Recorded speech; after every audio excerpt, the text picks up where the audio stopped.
좋은 차, 오래된 차, 중고차, 신차 다 있지만 그러나 우리가 무엇보다도 가장 값진 영생을 다 소유해야 될 줄로 믿습니다. 하나님께서 가장 값진 하나님 아들 독생자를 우리에게 값지불하고 주신 것이 영생이라고 한다면 우리가 인생 살아가는 동안 우리가 반드시 소유해야 할 가장 소중한 것은 영생인 것입니다. 교회가, 성도가 이 세상 가운데 줘야 할 것은, 가장 값진 것은 영생의 선물인 줄로 믿습니다. 오늘 성경 본문 보면 니고데모라고 하는 사람은 모든 것을 다 가진 사람 같아 보입니다. 바리새인입니다. 바리새인이라고 하는 것은 구별된 자라는 뜻입니다. 이 바리새인은 다른 사람들이 보기에도 남다르게 좀 더 거룩하고 그리고 윤리적이고 사람들에게 모범이 되기 위해서, 살아가기 위해서 힘쓰는 사람을 바리새인이라고 합니다. 그래서 많은 사람들에게 존경을 받았죠. 그리고 또 니고데모는 유대인의 지도자라고 했습니다. 이 유대인의 지도자라는 것은 산헤드린 공회가 있는데 이것은 사형 결정권을 제외한 모든 민법적인 모든 입법을 하고 재판하고 판결할 수 있는 권한이 주어진 것이 산헤드린 공회의원이었는데 이 공회의원이 70명입니다. 그 중에 한 명이 바로 니고데모였습니다. 그리고 또한 니고데모는 예수님께서 친히 이 구절에 말씀하신 걸 보면은 네가 이스라엘의 선생이지 않느냐. 이 선생이라고 하는 건 랍비입니다. 랍비는 지금 우리 교권이 땅에 떨어져가는 이 시대의 선생님 이 정도가 아닙니다. 제가 어렸을 때 유치원을 다녔었어요. 한동안 약간 유복해가지고. 네. 저희 형은 장손이기 때문에 또 종손이라 이 교복이 있는 사립 유치원을 다녔고, 저와 또 연년생인 저희 누나는 둘째고 또 딸인지라 그 사립 유치원이 아니라 이름도 잘 기억나지 않는데 유문 유치원이라고 네. 하여튼 도시락을 싸갖고 다녀야 되는 유치원이었어요. 근데 거기서 좀 이렇게 떠들고 그렇게 했다고 해서 선생님한테 많이 맞았던 기억이 납니다. 그럼에도 불구하고 어느 부모도 어떻게 유치원 선생님이 유치원 아이를 때릴 수가 있느냐, 그렇게 반박하지 못할 정도로 교권이 시퍼렇게 살아있던 시대였어요. 그런데 지금은 교권이 막 땅에 떨어져 있잖아요. 그런데 당시에 이스라엘 선생, 이 랍비는 보통 이 권위가 있는 것이 아니었습니다. 가르칠 뿐만 아니라 랍비가 없으면 일상생활이 안 돼요. 당시에 결혼식 주례를 누가 하냐면 랍비가 했습니다. 그리고 여러 가지 종교 행사를 주관하고 진행하는 것도 랍비가 했습니다. 뿐만 아니라 이 마을에 크고 작은 개소사가 있을 때마다 랍비가 나와서 모든 것을 진행했고 주관했습니다. 그래서 랍비가 없으면 마을이 진행이 안 되는 거예요. 그리고 생활 자체가 진행이 안 될 정도로 랍비는 너무나도 중요했고, 가르치는 일뿐만 아니라 일상생활에서조차도 이 랍비가 멘토 역할을 다 감당할 만큼 굉장히 중요한 역할이었죠. 니고데모가 그랬습니다. 바리새인이었죠. 그리고 산헤드린 공회의원이었죠. 그리고 랍비였죠. 그리고 요한복음 19장 말씀을 보면 예수님 십자가 달려 죽으신 다음에 아무도 장사 지내려고 하지 않는데 아리마대 사람 요셉과 그리고 누굽니까? 니고데모가 이때 나타나서 모략과 침향 수천만 원에 해당되는 장사를 지낼 수 있는 물품을 가지고 나와서 장사를 지낼 만큼 이 니고데모는 또한 부자였습니다. 니고데모는 그 어느 것 하나 부족함이 없는 사람이었습니다. 그러나 그는 그럼에도 불구하고 한밤중에 예수님을 찾아옵니다. 여러분, 아쉬운 사람이 찾아갑니까? 아니면 뭘 줄 수 있는 사람이, 넉넉한 사람이 보통 맞이합니까? 아쉬운 사람이 찾아가죠. 니고데모는 아쉬울 것이 아무것도 없어 보이는 사람이었습니다. 지금으로 따지면 뭐 국회의원이요, 그리고 박사요, 그리고 그 지역사회 유지요, 그리고 윤리적으로나 도덕적으로 사람들에게 존경받는 그런 멘토요, 그리고 굉장히 부유한 사람이에요. 아무것도 아쉬울 것이 없어 보니 이 사람이 예수님을 찾아간다고 하는 것은 뭔가 그의 심령 가운데 갈급함이 있고 자기가 가지고 있는 것이, 모든 것이 자신의 삶 가운데 해결해 줄 수 없는 그 소유라는 것을 그는 느끼고 있었기 때문이에요. 모든 걸 내가 다 가지고 있는 것 같지만 이것만으로는 해결되지 않는 그 사람 안에 있는 문제와 갈급함과 곤고함이 있었던 것입니다. 그래서 이 니고데모가 언제 예수님을 찾아갑니까? 밤에 찾아가요. 여러분 얼마나 급하면 밤에 찾아가겠어요? 여러분 밤에 잠을 잘 자는 게 정상입니까? 아니면 잠을 자지 않고 드라마 보고 잠을 자지 않고 인터넷 하고 이게 정상입니까? 여러분 뭐가 정상이에요? 네, 그렇죠. 밤은 잠을 잘하고 있는 줄로 믿습니다. 여러분 저녁 12시 이후에 시간제가 좀 많이 드리는 건데 저녁 12시 이후에 딴짓거리 하고 있는 것은 그걸 통해서 마귀와 교제하고 있는 줄로 믿으시기 바랍니다. 아멘. 내가 스마트폰 꺼내놓고 게임을 하는 것 같아도 혼자 하는 게 아니에요. 그 다음에 마귀의 인재가 있습니다. 밤은 잘하고 주신 것입니다. 그런데 밤에 잠을 자지 않을 수 있는 유일한 한 가지 조건이 있어요. 그것은 바로 주님과 동행하기 위해서 그래요. 니고데모가 밤에 예수님을 찾아간 것은 뭔가 그가 가진 것으로 해결되지 않는 문제가 있었기 때문에 그래요. 다 가진 것 같지만 그는 여전히 공허했고 문제가 있었고 풀 수 있는 능력이 그는 없다고 느꼈기 때문에 밤에 지금 예수님을 찾아갑니다. 그리고 예수님과 대화하는 가운데 그는 놀라운 예수님의 이 축복의 초청을 받습니다. 그러나 안타깝게도 니고데모는 이 예수님의 놀라운 이 축복과 이 초청 앞에서 반응하지 않습니다.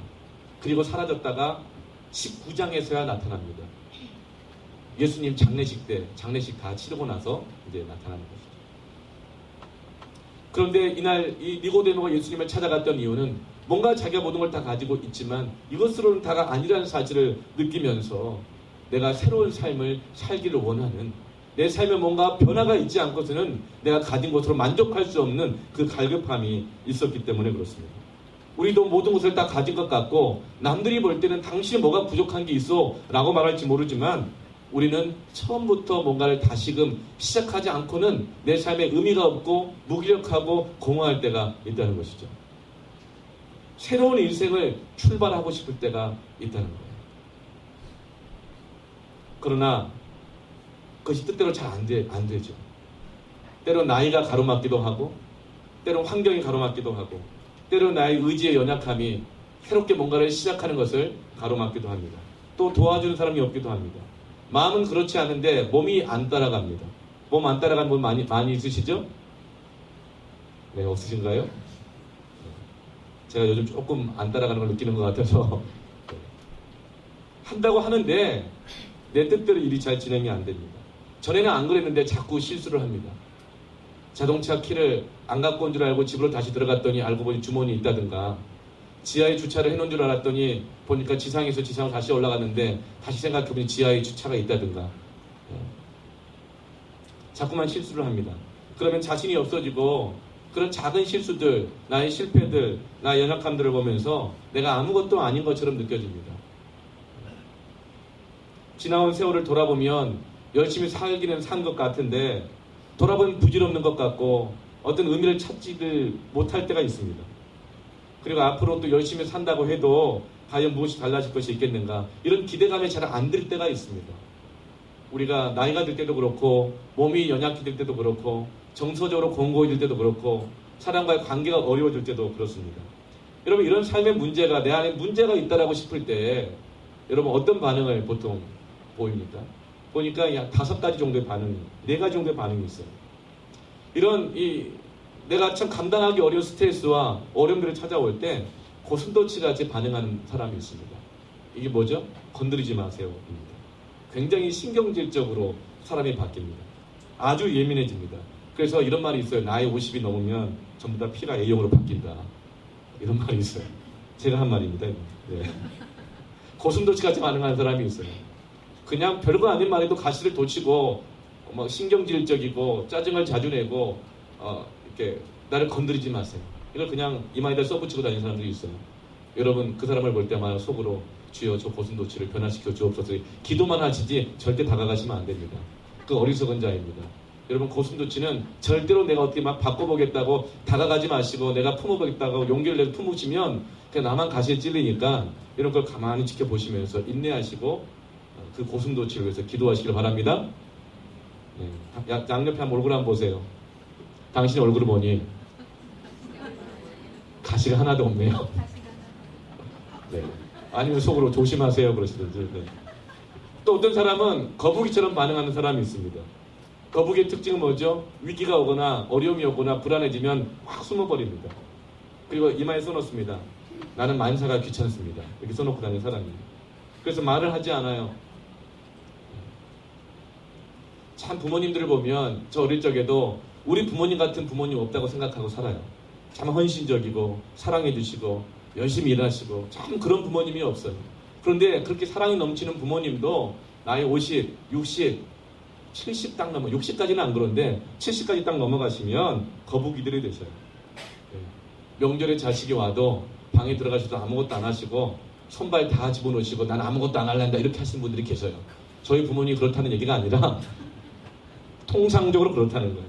그리고 손주가 와도 전에는 그렇게 이뻐하다가도 이제는 5분을 이뻐해 주지 못해요.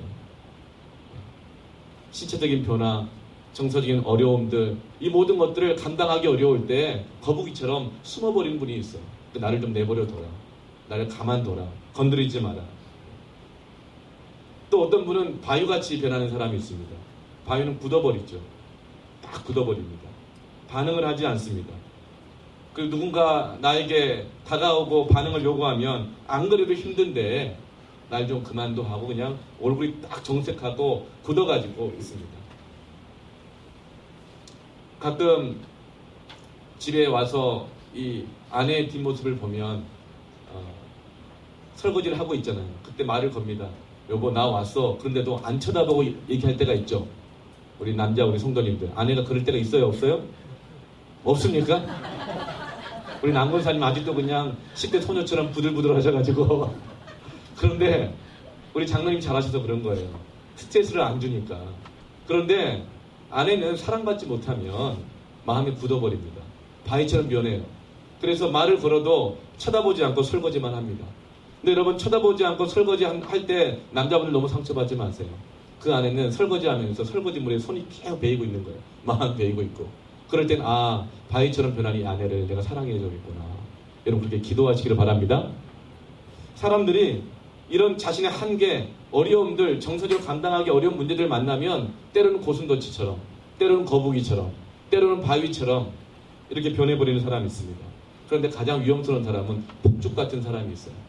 이런 폭죽 아세요? 옛날에 그 데모를 할 때 보면 죄송합니다. 이런 용어를 써서 지랄탄이라고 있어요.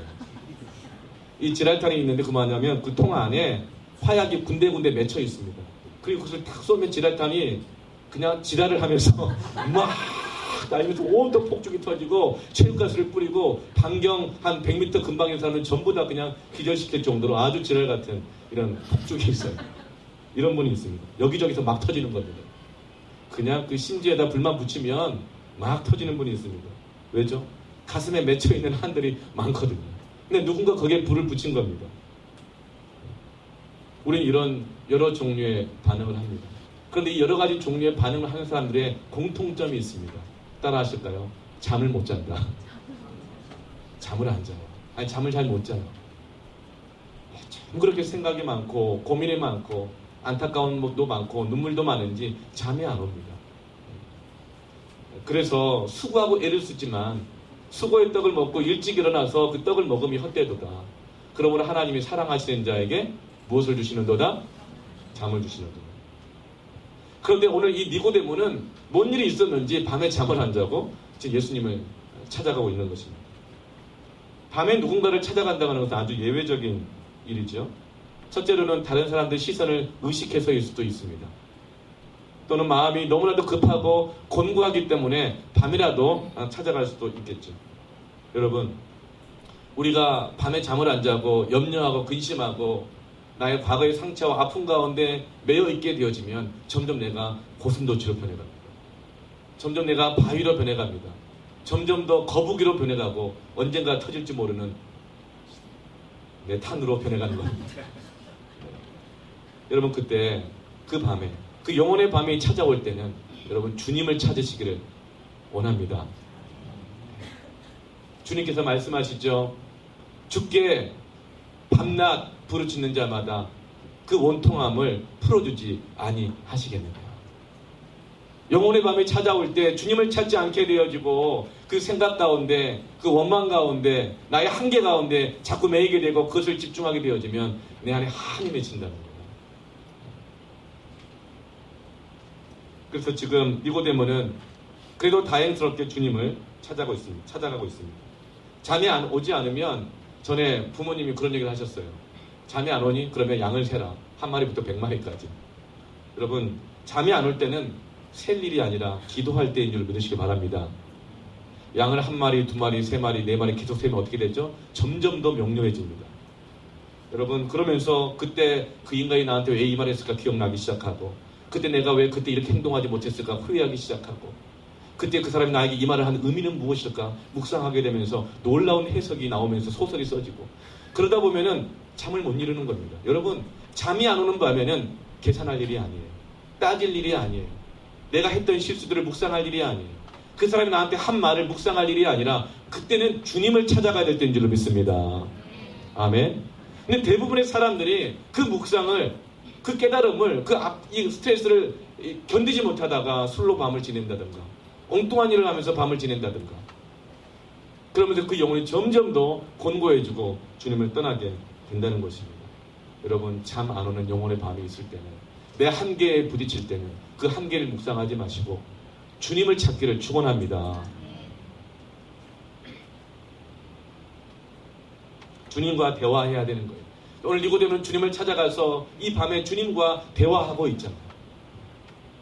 여러분, 기도는 주님과의 대화입니다. 내 생각을 내 생각으로 채우는 것이 아니라 내 생각을 주님의 생각으로 채우는 것입니다. 내가 나의 연약함과 이 실수를 묵상하게 되어지면 그 실수에 대한, 나 자신에 대한 내 생각으로 자꾸만 채워집니다.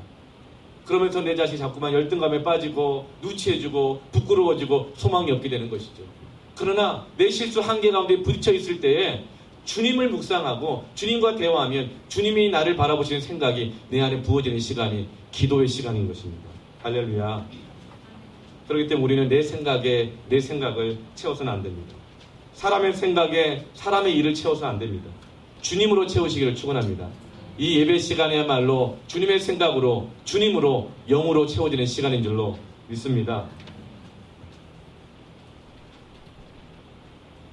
지금 이 니고데모는 예수님을 찾아갔습니다. 그는 바리새인이고 지도자였고 선생이었고 부자였지만 그는 주님을 찾아갔습니다. 니고데모라는 그 이름의 뜻이 우두머리라는 뜻이 있습니다. 그는 니고데모였습니다. 누가 봐도 니고데모였죠. 누가 봐도 부자고 더 이상 누가 가르칠 것이 없는 학자였고 권위가 있는 사람이었고 부족할 것이 없는 사람이었습니다. 그럼에도 불구하고 그는 그 10년 가운데 갈급함이 있었던 것이죠. 인생에는 두 가지 관점이 있어요. 낙관론과 비관론이 있습니다. 낙관론이라고 하는 것은 이런 거예요. 인생 가운데 수많은 일이 있다는 거죠. 좋은 일도 있고 나쁜 일도 있다는 거예요. 인생이 세옹지 마라 그러잖아요. 좋은 일도 있고 나쁜 일도 있지만 그걸 잘 견뎌라, 이겨내라. 그러면 정과 반이 합하여가지고 좋은 일과 나쁜 일이 합하여져서 잘 견디고 이기면 결국은 좋은 쪽으로 발전할 것이다. 이것이 말한 해결의 말한 정만합이고 이 낙관론으로 바라보는 거예요. 그러니까 좀 견디고 참고 인내하면 결국에는 발전하게 되어 있다. 이게 낙관론입니다. 비관론은 뭐죠? 인생은 어차피 인간의 근본하는 큰 욕망의 덩어리가 있는데 아무리 채우고 채워도 그 욕망을 다 채울 수가 없다. 그러므로 채우기를 포기하고 그냥 참고 살아라. 인내하고 살아라. 그 욕망을 그냥 초월해서 살아라. 이게 이 비관론이에요. 쇼펜하우어 같은 철학자가 말했던 인생론에서 말한 비관론이에요. 이게 불교 철학과 비슷한 거죠. 인생은 고통이니까 참고 거절하고 잘라내고 이 방법밖에 없다. 그래서 이걸 좀 초월해야 된다. 이런 비관론이 있습니다. 그런데 이 쇼펜하우어가 그가 쓴 인생론에서 인생에 대한 여러 가지 견해를 기록해놨는데 인생이 행복해질 수 있는 세 가지 요소를 이렇게 얘기합니다. 인생이 이렇게 채워질 수 없는 비관적인 삶이 있지만 그래도 적어도 세 가지가 있으면 그 순간순간만큼은 행복해질 수 있다. 이렇게 말해요. 그 세 가지가 뭐냐면 첫 번째가 건강입니다. 건강이 있어야 행복해질 수 있다.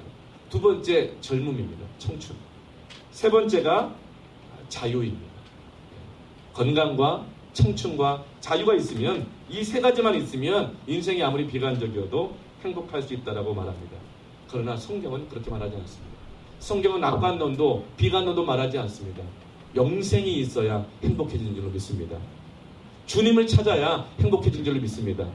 니고데모가 뭐가 없었어요? 청춘이 없었어요? 여러분 한때 잘 나갈 때가 왜 없었겠어요? 이 사람이 최고의 전성기죠. 돈이 없어요. 그가 무슨 말할 수 있는 자유가 없는 사람이에요. 다 있는 사람이었어요. 그럼에도 불구하고 그는 행복하지 않았다는 거예요.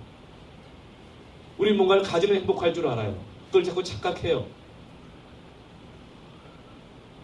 지금 저 바깥에 세워있는 차가 15년 된 차예요. 우리 아까 장로님 말씀하시면서 목사님 차가 오래돼 보이네요. 아 이제 막 녹도 쓰고 그랬네요. 그렇죠. 그러나 저 차가 보통 차가 아닙니다. 저 차가 처음부터 그랬던 차가 아니라니까요. 여러분 지금 우리가 처음부터 더웠다 추웠다 막 그런 게 아니잖아요. 여러분에게도 10대 그 푹푹 탔던 때가 있었잖아요. 저 차도 그랬어요. 그러나 세월이 지나가면 낡고 흐려지고 고장나고 병들고 망가지게 되어 있습니다. 소유라는 것은 다 한때에 불과하다는 거예요. 지금 당장 내가 소유하고 있다 하더라도 그 소유조차도 나를 행복하게 하지 못해요. 아주 젊은 사람이 여행을 갑니다. BMW 차를 좋은 차를 타고 여행을 갑니다. 그리고 골드 비자 카드를 가지고 있습니다. 그러나 내가 어디서 왔고 어디로 가야 되는지 알지 못하고 이제 여행하고 있다면 모든 것을 가져도 그것은 여행하고 있는 게 아니라 방황하고 있는 것입니다. 어떤 사람이 등산을 갑니다.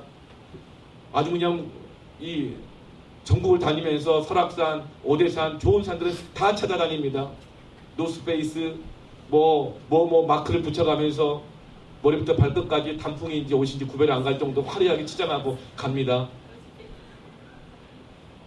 그러나 내가 어디서 출발했고 이 산등성을 타면 어디 가면 쉼터가 나오고 어떻게 가면 하산할 수 있는 길이 나오고 그 목적지도 알지 못한 채로 등산하고 있다면 그것은 등산을 하고 있는 것이 아니라 산을 그냥 헤매고 있는 것입니다. 여러분 니고데모는 모든 것을 다 가지고 있었어요. 그러나 그는 지금 자기가 헤매고 있다는 걸 느끼고 있는 겁니다. 그래서 주님을 찾아가며 주님 앞에 자신의 이 헤매는 영적 공허함에 이 근본을 해답을 주님께 묻고 있는 것이죠. 파스칼이 이렇게 얘기를 했어요. 모든 사람 안에는 하나님이 아닌 것은 채워질 수 없는 영적인 공간이 있다. 여러분 우리가 이 주일마다 예배 나오는 이유가 뭡니까? 하나님이 아니고서는 채워질 수 없기 때문인 줄로 믿습니다.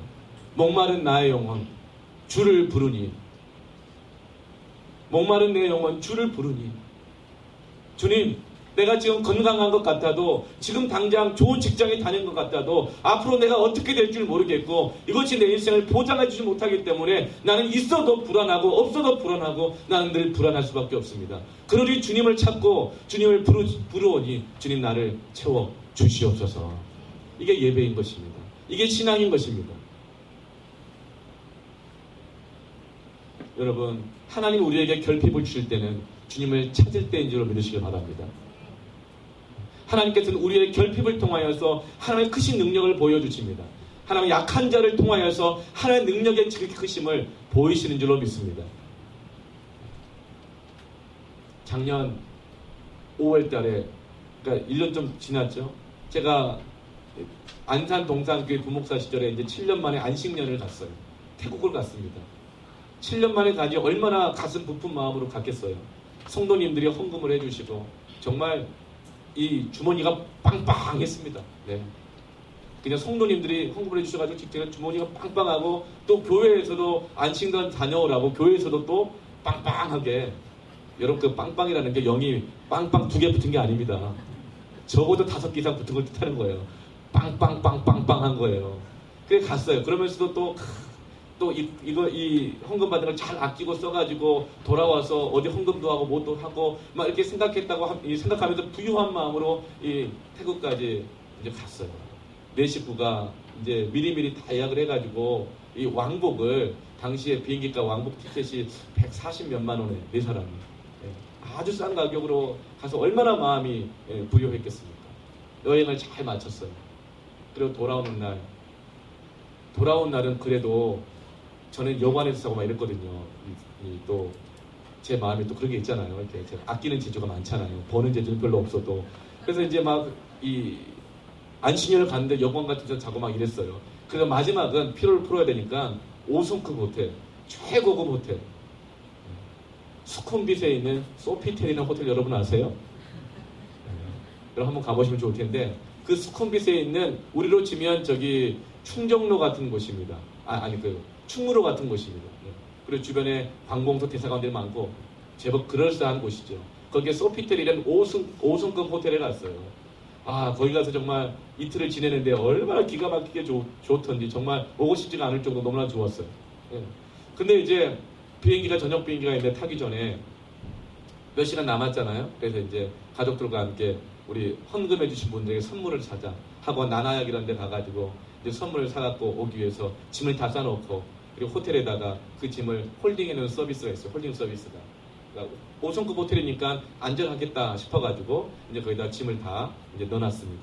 그리고 마지막 쇼핑이니까 혹시 소매치기를 당할 수 있을지 모르니까 패스포트부터 시작을 해서 그리고 돈 모든 걸 다 챙겨가지고 큰 그 하드 트렁크 안에다가 깊숙이 딱 집어넣어놨어요. 그리고 비밀번호 다 걸어놓고 이제 호텔 프런트에 가서 홀딩 서비스까지 받으면서 그래서 이제 갔다 와서 이제 짐을 갖고 비행기 타러 가려고 했어요.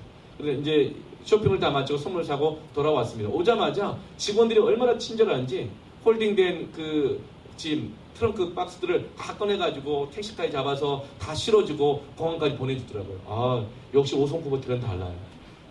그래서 공항에 내려가지고 여유있게 한 3시간 전에 도착을 했기 때문에 여유있게 하다가 이제 티켓팅을 하려고 가방을 열었어요. 열었는데 세상에 거기에 지갑도 없어지고 돈도 없어지고 우리 4식구의 여권까지 다 없어진 거예요. 비행기 타는데 2시간밖에 안 남았어요. 이럴 리가 5성급 호텔이었는데 홀딩 서비스까지 받았는데 이럴 리가 없다고 생각해가지고 트렁크는 다 열고 막 이불이며 속옷이며 뭐 다 나왔어요 막. 그러니까 이 태국 방콕 공항에 완전히 난민촌처럼 짐이 쫙 펼쳐지니까 사람들이 다 모여가지고 한국 사람들 오셔가지고 무슨 일이냐고 내가 이런 일이 발생했다 그랬더니 너무나도 불쌍하게 여기면서 그 눈빛이 아이고 얼마나 칠칠하지 못하면 그런 걸 다 잊어버리냐 이런 표정인 것 같아요. 여러분 모든 것을 다 가지고 있는 것 같았지만 정말 내가 실수를 했는지 누가 훔쳐갔는지 어쨌든 그 상황에 부딪힐 때 만사가 싫고 도무지 이 상황이 감당이 안 되더라고요. 방콕 공항을 뛰어다니면서 누가 나를 도와줄 사람이 없을까 막 뛰어다니기 시작했어요. 이 사람들이 나도 영어를 잘 못하지만 태국 사람들 영어를 나보다 더 못해요. 말도 안 통하고 막 이러는 거예요. 그래서 그때 태국 방콕 공항에서 줄을 부르기 시작했습니다. 정말 사람들은 알아듣는지 못 알아듣는지 모르겠는데 주여 나를 도와달라고. 2시간이면 비행기에 가야 되는데 나는 행정목사였던 데다가 그리고 돈도 없는데 이 태국에서 이거 어떡하느냐고 주여 하면서 부르짖고 다녔더니 정말 주님이 찾아오셨더라고요. 한국 가이드가 저를 찾아와가지고 무슨 일이냐고 묻더라고요.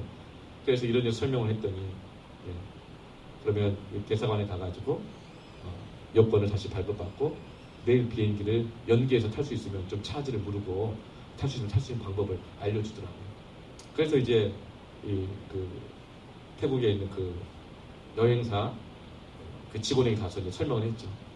하여튼 여러 가지 이런 상황이 있었어요. 그래서 이제 무슨 난민촌 같은 거 여관에다가 우리 가족들을 이렇게 내려놓고 또 겨우겨우 연결이 된 김철수 선교사님이라고 그분과 연결돼가지고 그분과 함께 여권을 재발급하는 모든 과정을 밟았습니다. 그런데 그날이 목요일날 저녁에 잃어버렸기 때문에 금요일날 한국 대사관에 찾아갔더니 금요일날 신청하면 최소 5일이 걸린다는 거예요. 근데 그 5일 동안 머무를 돈도 없고 또 난 돌아가야 되고 아이들도 학교도 가야 되고 상황이 안 되잖아요. 그런데 하나님의 기적 같은 역사로 최소 5일 걸리고 2주가 걸릴 수 있다고 했던 이 여권 발급이 6시간 만에 이루어진 줄로 믿으시기 바랍니다. 기적이었어요, 기적. 도난신고를 하려고 했더니 도난신고를 하면 안 된대요. 왜냐고 물어봤더니 도난신고를 하면 태국 사람들이 이렇게 생각한대요. 경찰서에서. 여행자 보험을 타먹으려고 속인다고 생각한대요. 그래서 오히려 얼마 전에 한 달 전에 삼성 직원이 6주 동안 구류를 당했답니다. 이게 모함을 받아가지고. 참 이 동남아시아 이런 나라들은 좀 그런 부분이 있나 봐요.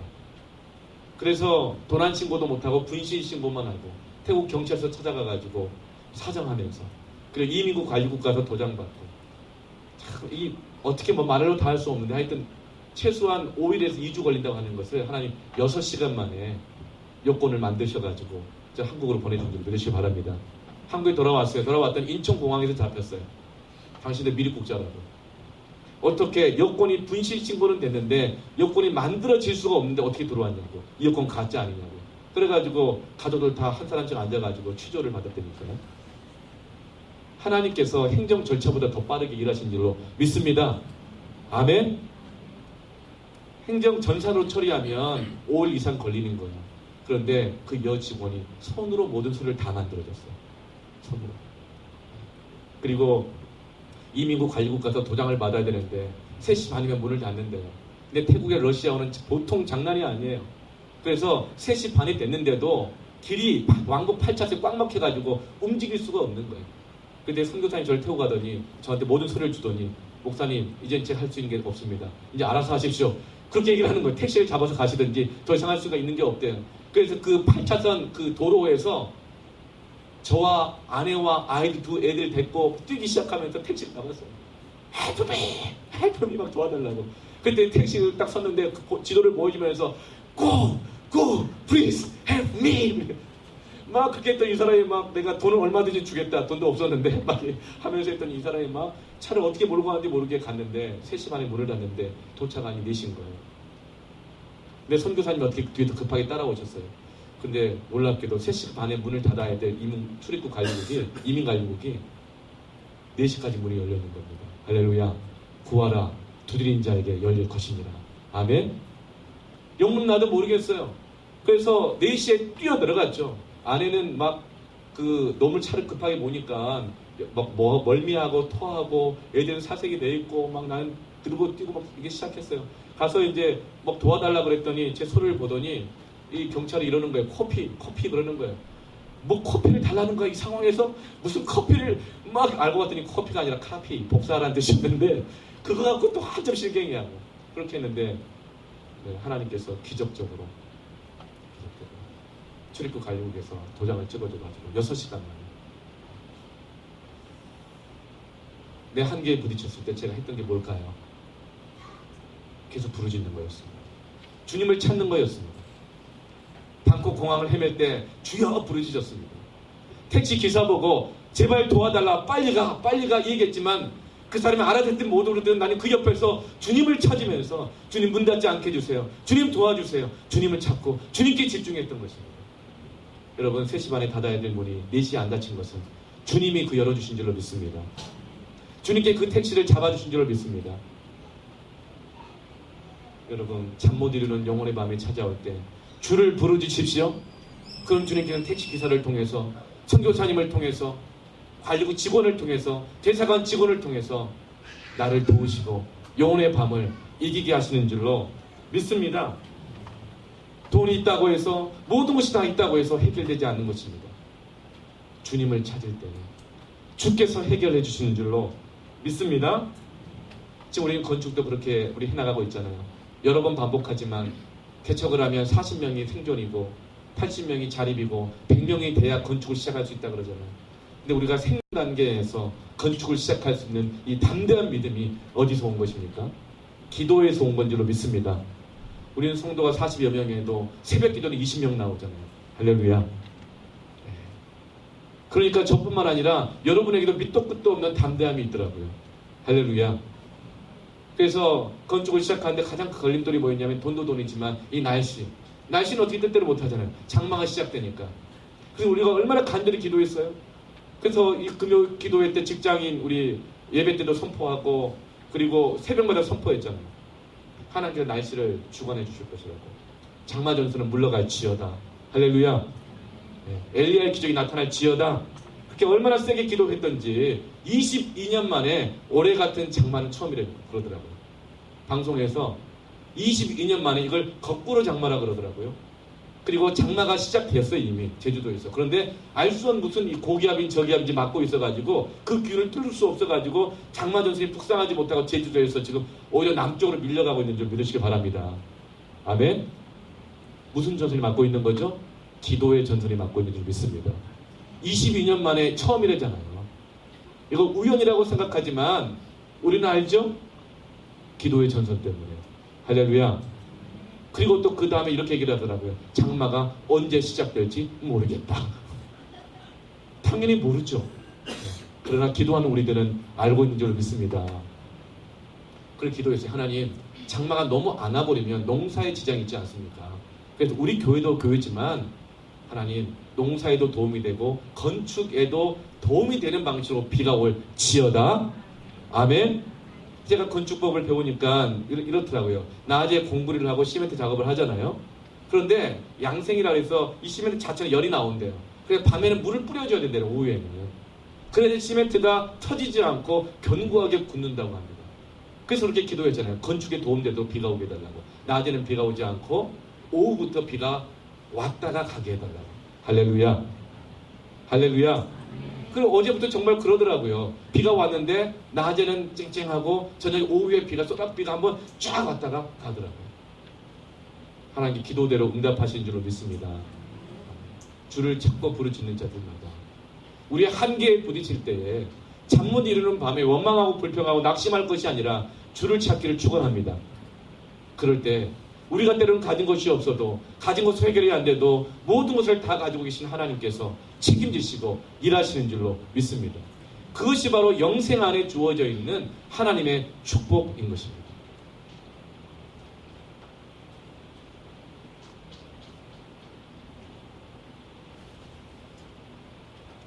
니고데모가 예수님을 찾아갔습니다. 찾아가서 묻죠. 당신이 이런 표적을 하는 걸 보니까 당신 놀라운 하나님 보내신 선생님인 것이 분명합니다. 이렇게 말을 해요. 니고데모는 예전에 예수님을 선생님 정도로 여기고 있다. 자기도 선생인데 자기보다 더 탁월하고 훌륭한 선생님 정도로 여겨요. 왜죠? 표적을 보았기 때문에. 니고데모는 굉장히 이성적이고 합리적인 사람입니다. 표적은 증거라는 뜻이거든요.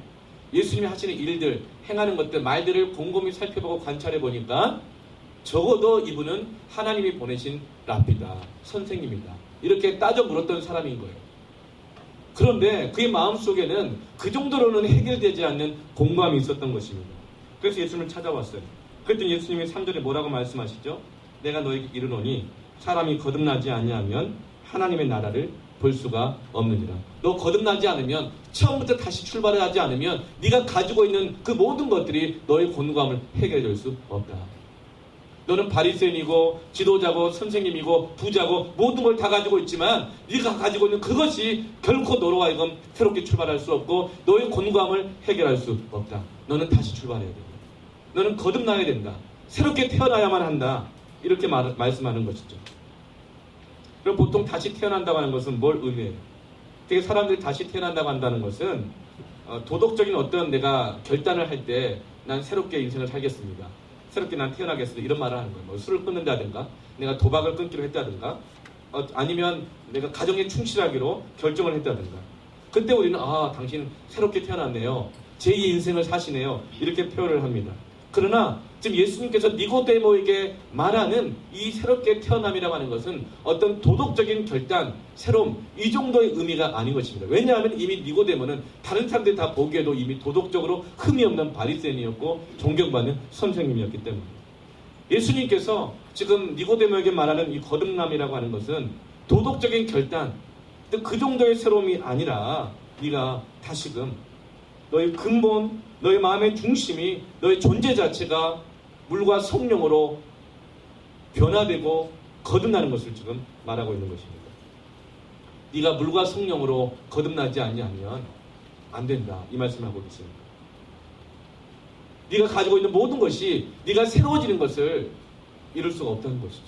네가 가지고 있는 것이 네가 그토록 고민하고 있는 너의 속사람이 새로워지는 것을 해결할 수 없다는 거예요.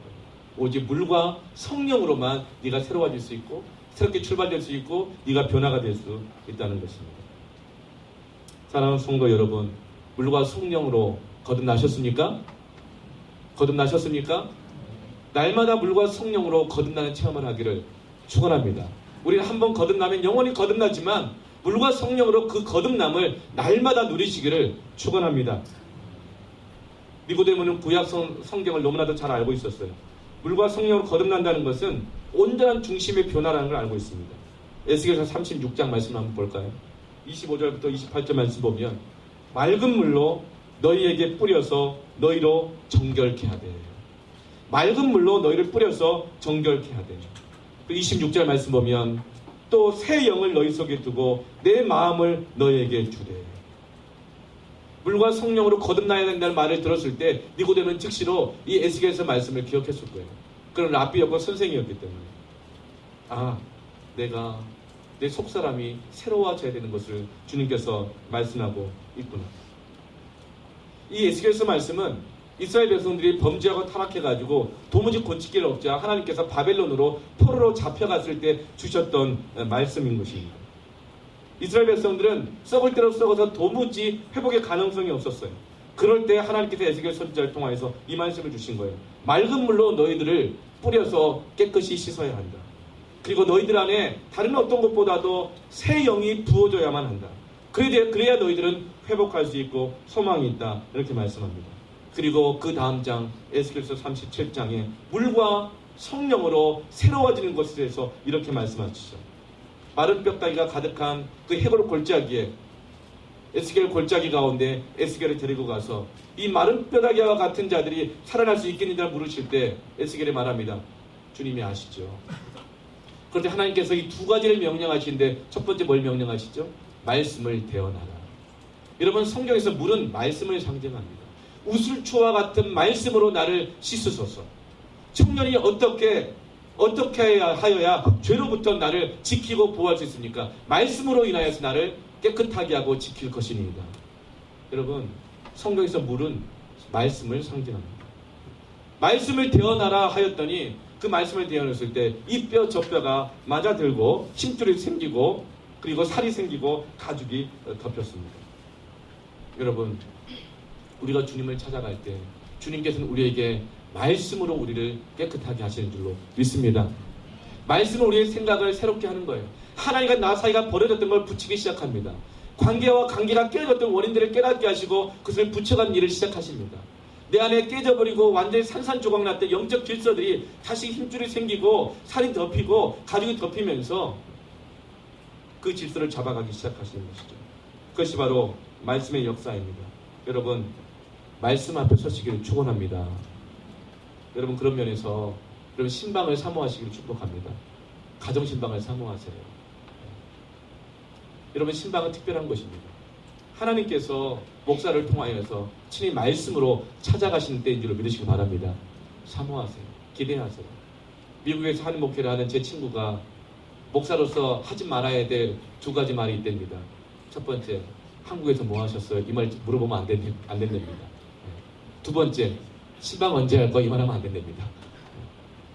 그러면 참 힘들다 그러더라고요. 여러분, 하나의 말씀을 받기를 원하는 신방을 사모하시기 바랍니다. 어떤 분은 달력에다가 동그라미를 쳐놓고 신방 받는 날이 이렇게 써놨 때 주님이 찾아오시는 날. 네. 목사가 주님이라는 것이 아니죠. 하나님께서 여러 많은 사람과 통로를 통해서 말씀을 주시지만 특별히 목사님을 통해서 하나님께서 말씀을 주시는 날이라는 것. 그걸 사모하면서 기다리는 것입니다. 할렐루야. 그리고 하나님은 두 번째로 에스겔에게 뭐라고 말합니까? 에스겔서 37장 9절부터 10절까지 해서 이렇게 말합니다. 또 내게 이르시되 인자야 너는 생기를 향하여 대언하라. 생기에게 대언하여 이르기를 주 여호와의 말씀에 생기야 사방에서부터 와서 이 사망을 당한 자에게 어떻게 살게 하라? 불어서 살게 하라. 불어서 살게 하라.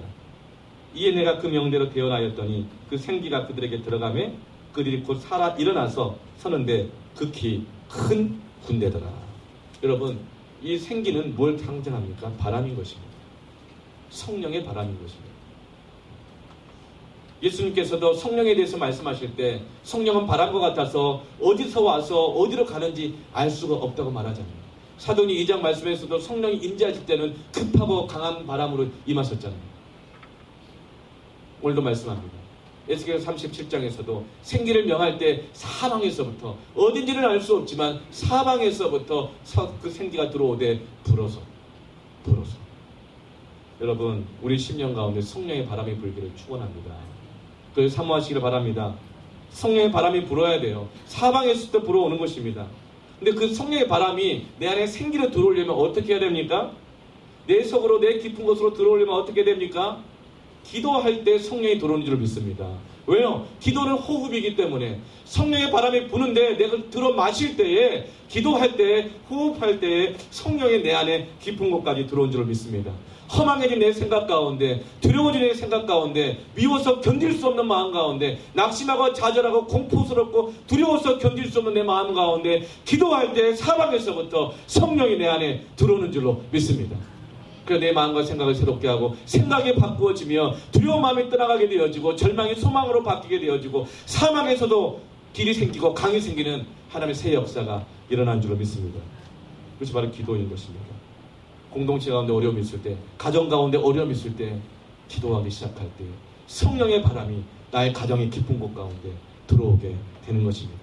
그 안에 거듭남의 역사가 일어나게 되어지고 새롭게 시작되어진 역사가 일어나게 되어지고 회복하기 시작한 역사가 일어나게 되어지며 마른 뼈다귀 같이 죽어있다 할지라도 살아나서 지극히 큰 군대가 되는 줄로 믿습니다. 이것이 하나님의 교회가 강성해지는 방법이고, 이것이 하나님의 성도들이 강성해지는 방법이며, 이것이 말씀이 흥황하여서 잃어버린 영혼들을 구원하는 하나님의 영생의 방법이고 거듭남의 방법인 줄로 믿습니다. 물과 성령으로 거듭날지어다. 물과 성령으로 이 거듭남을 누릴지어다. 하나님의 말씀과 기도로 거듭남의 능력이 있는 복음의 빛 동산교회 모든 성도가 되기를 주님의 이름으로 축원합니다. 니고데모는 예수님에게 이런 질문을 했어요. 주님께 이런 답을 들었습니다. 그러나 어떤 일인지 요한복음 3장 이후로 니고데모는 등장하지 않습니다. 예수님 죽으시고 장례식 때나 나타나는 것이죠. 니고데모는 늘 예수님의 말씀을 들었습니다. 니고데모는 예수님의 제자였었어요. 궁금한 게 있으면 예수님을 찾아갔고 물었습니다. 한 번도 주님을 떠난 적이 없습니다. 그러나 이 주님의 이 생명의 말씀 앞에 자신의 삶을 온전히 들고 드러내놓고 주를 따르고 헌신하지는 못했어요. 그래서 니고데모의 별명을 예수님의 인공위성이라고 그러잖아요. 주님을 떠나지는 않아요. 교회를 떠나지는 않아요. 예배도 매주 드려요. 말씀도 들어요. 궁금한 게 있으면 묻기도 하고 상담도 해요. 그러나 하나님께서 주시는 이 말씀 앞에 온전히 헌신하지 못하는 삶이었다는 것이죠. 여러분, 니고데모와 같지 않기를 축원합니다. 주님께서 이렇게 말씀하십니다. 물과 성령으로 거듭나야 하리라. 물과 성령으로 거듭나는 저와 여러분 되기를 주님으로 축복합니다. 그처럼 어떻게 하면 물과 성령으로 거듭날 수 있는가? 우리 주님이 뭘 말씀하시죠? 인자가 들려야 하리라. 그러면서 민수기 21장의 말씀을 예화로 듣으시잖아요. 이스라엘 백성들이 먹고 사는 것 때문에 광야길이 불편하고 힘들고 짜증난다고 하나님을 원망하고 모세를 원망했어요. 그런데 하나님께서 불뱀을 보내셔가지고 독사를 보내셔서 물리게 하셨죠. 다 죽어갈 때 모세가 하나님 앞에 살려달라고 간구하자 하나님 뭘 말씀하십니까? 그 불뱀을 논 모양으로 만들어서 장대 높이 들어라. 그리고 그 높뱀을 바라보는 자마다 살리라. 여러분, 물과 성령으로 거듭나는 역사는 무엇을 통해서 나타납니까? 십자가의 복음이 선포될 때, 십자가의 복음을 바라볼 때, 십자가의 복음대로 살 때 물과 성령의 거듭남의 역사와 능력이 나타나는 줄로 믿습니다. 누구든지 자기를 따른 자마다 자기 십자가를 지고 따를 때에 물과 성령의 거듭남의 역사가 능력으로 나타나게 되는 것입니다.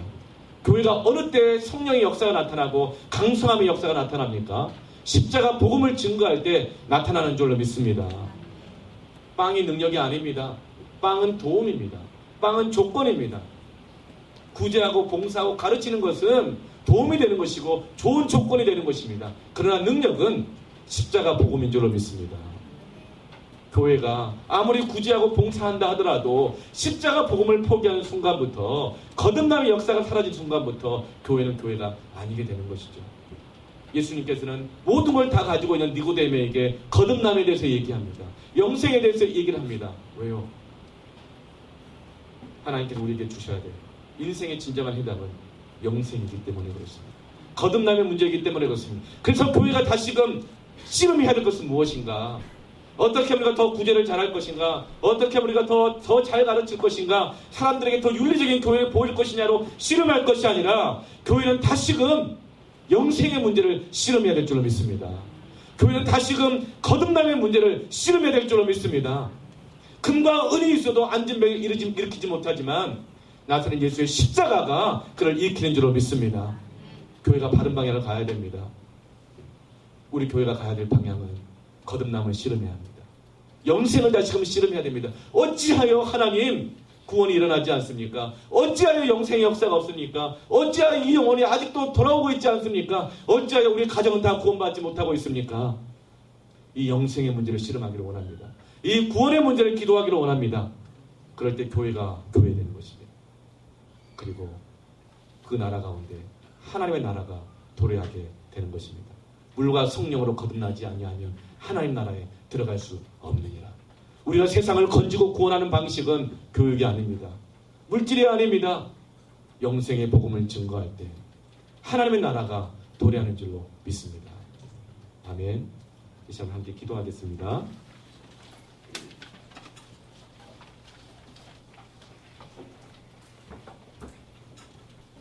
우리 찬양하면서 기도할 텐데요. 사랑스러운 주님 음성, 당신 곁에 가까이 이끄시네. 한번 가슴에 한번 손을 얹고 찬양해 봅시다.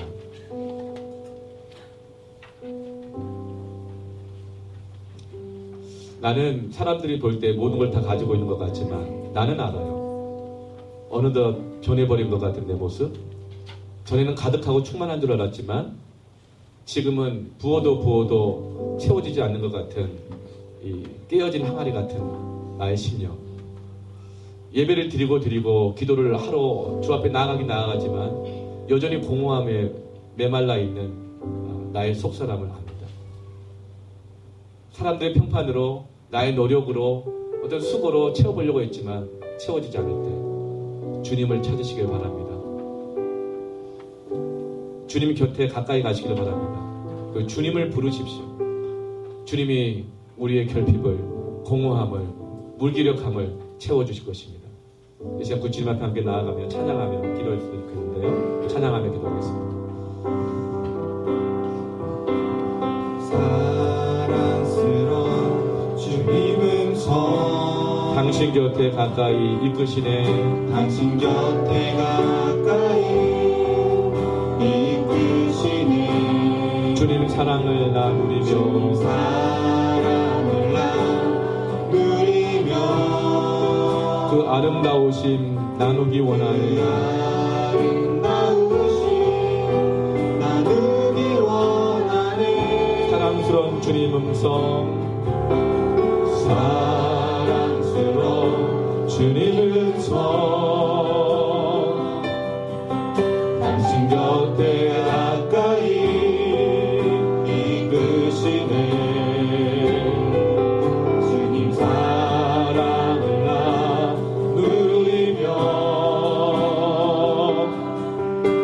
그 아름다우심 나누기 원하네.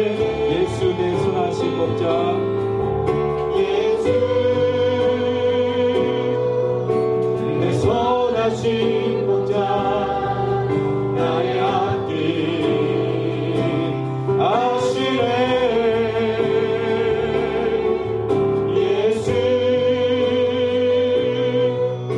진실하신 주께 내 삶을 드립니다. 이 시간 우리가 가슴에 손을 얹은 채로 기도합시다. 내가 가진 것으로도 해결이 안 될 때가 우리 많이 있습니다. 사람이 도움되지 않고 오히려 실망만 될 때도 많이 있습니다. 자꾸만 가시가 돋치고 바위처럼 굳어버리고 어디서 터질지 몰라서 나 스스로가 조절이 되지 않고 불안하고 숨어만 버리고 싶을 때가 있습니다. 그 영혼의 밤이 찾아올 때 나의 빈 가슴을, 나의 무기력함을, 한계를, 어려움을 주님께 맡기고 주님을 초청하고 주님을 구하시기를 바랍니다. 니고데모처럼 지금 나는 모든 걸 다 가졌지만 안 되네요.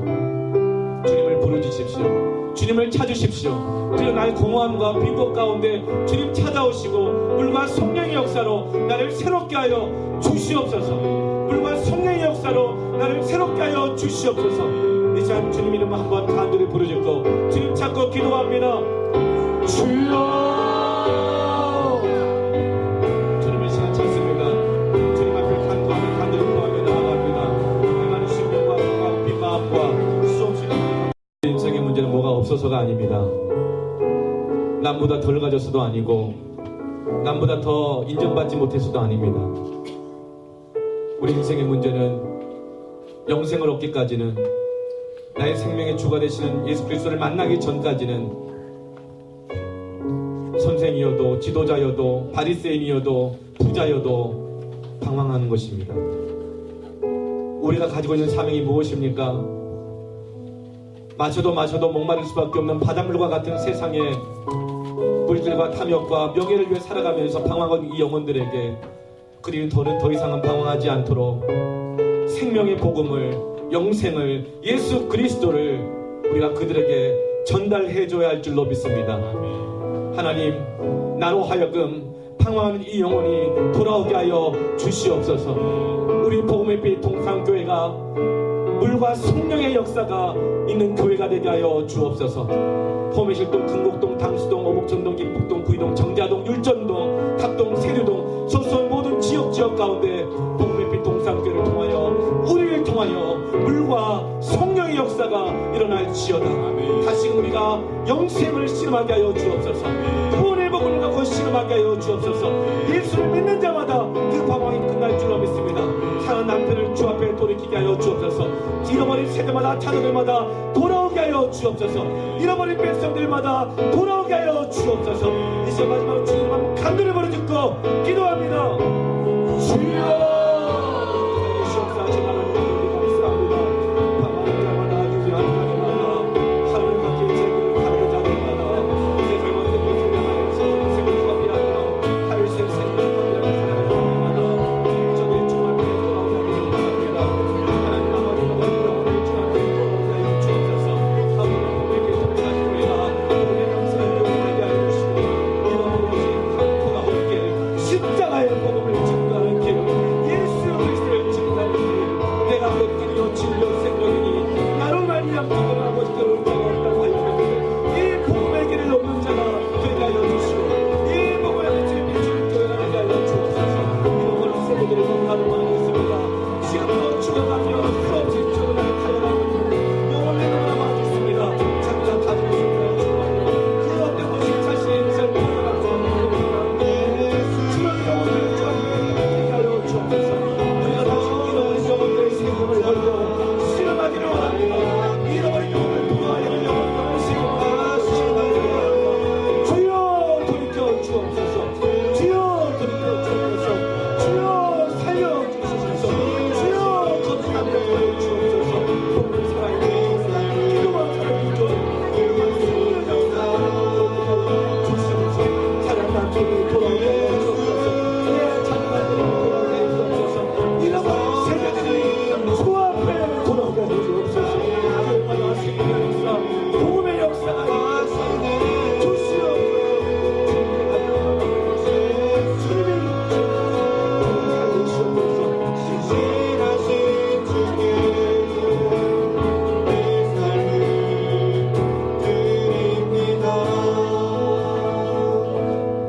하나님 아버지 감사합니다. 그 무엇으로도 바꿀 수 없는 영생을 주시는 복음을 우리에게 주시고 예수 그리스도를 내게 생명의 구주로 주셔서 감사합니다. 주를 찾습니다. 하나님, 우리에게 필요한 것은 주님이십니다. 모든 것이 다 있어도 바람에 나는 겨와 같고 있어도 불안하고 없어도 불안한 것이 우리 인생이지만 주님 계시면 우리는 안전합니다. 주님 계시면 우리 길을 인도하십니다. 이정표가 없어도 성령께서 우리 갈 길을 인도하십니다. 우리가 먹을 것이 없어도 하나님께서 예비하신 양식을, 일용할 양식을 기도하시는 대로 응답으로 주십니다. 믿음의 역사를 우리에게 주십니다. 우리가 담대하기를 원합니다. 복음을 부끄러워하는 이 세대 가운데, 다른 것이 더 해답인 것 같은 이 세대 가운데, 오히려 믿는 자가 어리석어 보이는 이 세대 가운데 오히려 우리는 이 진리를 붙듭니다. 주님을 붙듭니다. 주님, 우리 복음의 빛 동산교회, 우리 사랑 모든 성도들 물과 성령의 역사를 주옵소서. 아멘. 날마다 경험하게 하여 주옵소서. 아멘. 거듭남의 역사를 주시고 주님이 우리의 주가 되는 것을 민족과 열방이 똑똑히 보며 주 앞에 돌아오도록 우리 복음의 빛 동산교회를 그렇게 사용하여 주옵소서. 우리 성도들께 사용하여 주옵소서. 잃어버린 자녀들이 돌아오게 하여 주옵소서. 사방 먼 데서부터 아들들이 돌아오고 내 딸들이 품에 안기어 돌아오리라. 아비의 마음이 자녀에게로 돌이키고 자녀의 마음이 아비에게로 돌이키리라. 잃어버린 남편들이 돌아오게 하여 주옵소서. 잃어버린 세대마다 물과 성령의 역사로 돌아오게 하여 주옵소서. 거듭남의 역사가 이 한국교회 가운데 땅끝까지 일어나게 역사하여 주옵소서. 주님을 그렇게 사용하실 줄로 믿습니다. 주님 영광을 받아 주옵소서. 예수님의 이름으로 기도합니다. 하나님께 영광의 말씀 올려드립니다. 할렐루야.